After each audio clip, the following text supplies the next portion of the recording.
اعوذ باللہ من الشیطان الرجیم بسم اللہ الرحمن الرحیم۔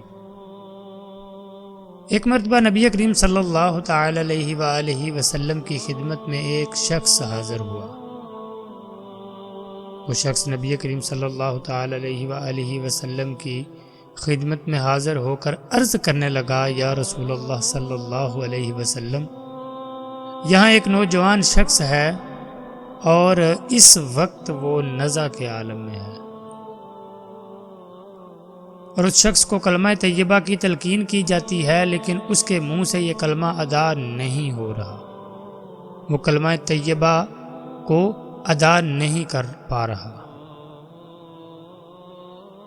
جب نبی کریم صلی اللہ تعالی علیہ وآلہ وسلم نے اس شخص کی بات سنی تو آپ صلی اللہ علیہ وسلم نے دریافت فرمایا، کیا وہ شخص اس کلمہ طیبہ کو اپنی زندگی میں نہیں کہتا تھا؟ تو لوگوں نے عرض کیا، یا رسول اللہ صلی اللہ علیہ وسلم، وہ برابر کلمہ گو رہا ہے۔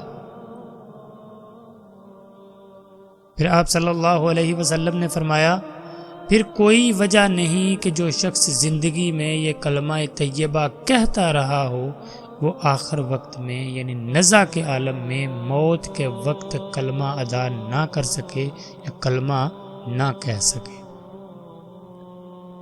حضرت عبداللہ رضی اللہ تعالی عنہ فرماتے ہیں کہ اس کے بعد نبی کریم صلی اللہ تعالی علیہ وآلہ وسلم اٹھے اور فرماتے ہیں کہ آپ صلی اللہ علیہ وسلم کے ساتھ ہم لوگ بھی تھے۔ آپ صلی اللہ تعالی علیہ وآلہ وسلم کے ہمراہ ہم لوگ بھی اٹھ کر چل پڑے۔ نبی کریم صلی اللہ علیہ وسلم اس نوجوان کے پاس تشریف لائے اور فرمایا کہ کلمہ طیبہ پڑھ، لا الہ الا اللہ پڑھ۔ تو اس شخص نے عرض کیا، یعنی جو شخص نزع کے عالم میں تھا، موت کے قریب تھا، جس کے منہ سے کلمہ طیبہ جاری نہیں ہو رہا تھا، وہ عرض کرنے لگا کہ میں اس کو کہنے کی قدرت نہیں رکھتا، میں نہیں کہہ سکتا، میں اس کو کہنے کی قدرت نہیں رکھتا۔ تو آپ صلی اللہ تعالی علیہ وآلہ وسلم نے دریافت فرمایا، اس کی کیا وجہ ہے کہ تو کلمہ طیبہ کو ادا نہیں کر پا رہا؟ اس کی وجہ کیا ہے؟ تو اس شخص نے عرض کیا کہ یا رسول اللہ صلی اللہ علیہ وسلم، اس کی وجہ یہ ہے کہ میں اپنی والدہ کی نافرمانی کرتا تھا، اپنی والدہ کو دکھ پہنچاتا تھا، ان کی نافرمانی کرتا تھا۔ تو نبی کریم صلی اللہ تعالی علیہ وآلہ وسلم نے دریافت فرمایا کہ کیا تیری والدہ زندہ ہے؟ تو اس شخص نے عرض کیا، ہاں یا رسول اللہ صلی اللہ علیہ وسلم، میری والدہ زندہ ہے۔ تو آپ صلی اللہ علیہ وسلم نے فرمایا، اس کے پاس آدمی بھیج کر اس کو بلاؤ۔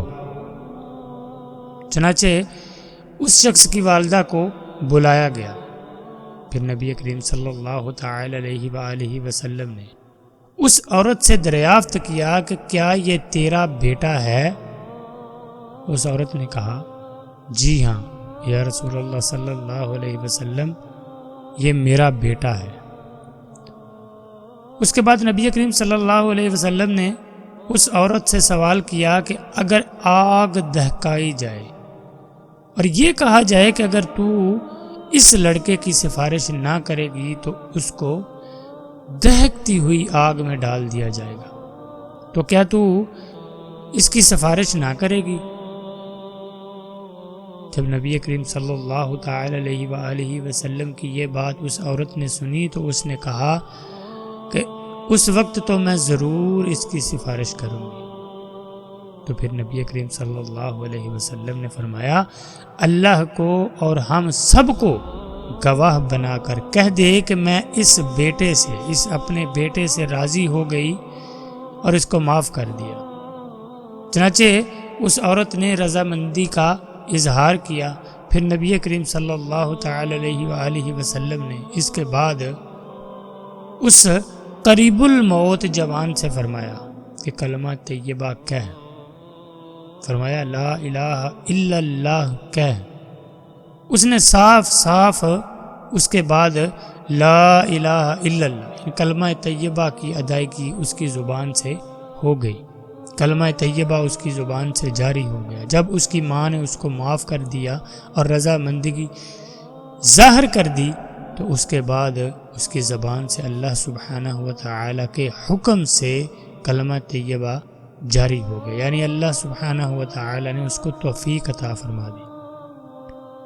اس کے بعد نبی کریم صلی اللہ علیہ وسلم نے خوش ہو کر فرمایا تعریف ہے اس خدا کے لیے جس نے میرے سبب سے اس نوجوان کو آگ سے نجات دی۔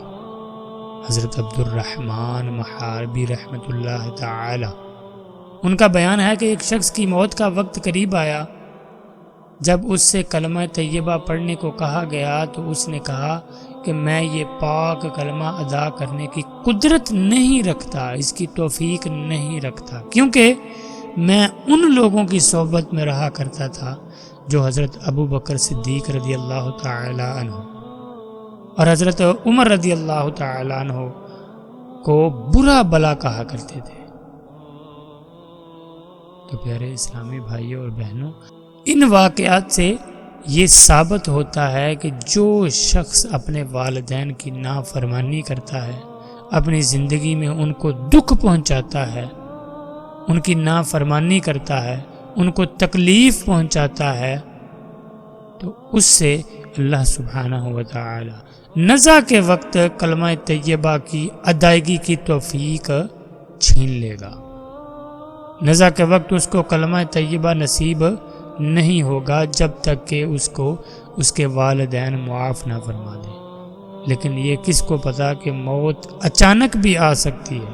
اور یہ بھی ثابت ہوا کہ جو کوئی بھی حضرت ابو بکر صدیق رضی اللہ تعالی عنہ اور حضرت عمر فاروق رضی اللہ تعالی عنہ کی شان میں گستاخی کرے گا، اللہ سبحانہ و تعالی نزا کے وقت اس سے بھی کلمہ طیبہ کی ادائیگی کی توفیق چھین لے گا، اس کو کلمہ طیبہ کہنے کی توفیق نہیں ملے گی۔